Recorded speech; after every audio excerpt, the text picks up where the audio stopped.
An emotion is a story, a cultural story. An Eskimo does not know a Tutsi's understanding and use of a specific emotional label, and an Aborigine does not know an Eskimo's understanding and use of a specific emotional label until they ask each other. There's no such thing as a universal emotion or a universal emotional understanding. Humans are empathic social animals, meaning humans have empathy.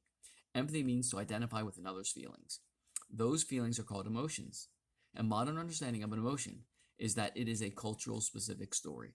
A cultural story that correlates to the culture in the context of the now moment the human finds themselves in.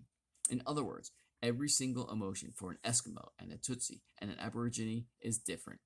Cultural understandings of emotions are very different due to the environments and evolution of the different cultures. Thus, the cultural emotional stories of all emotions for all cultures are very different for every culture. Emotional intelligence occurs when one educates themselves with the modern understandings of emotions, the human ecosystem, the brain, body, and mind, the human condition, the common components every human shares, emotions, storytelling, etc., and the workings of one's own individual ecosystem.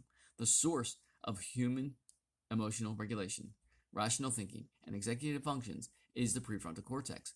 The prefrontal cortex's effectiveness for emotional regulation is diminished when stress hormones are present in the chemical composition of a human ecosystem. The more emotional a fellow human is, the less emotional regulation the prefrontal cortex is able to perform.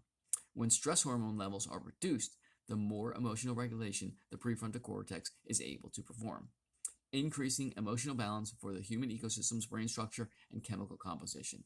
Think about it.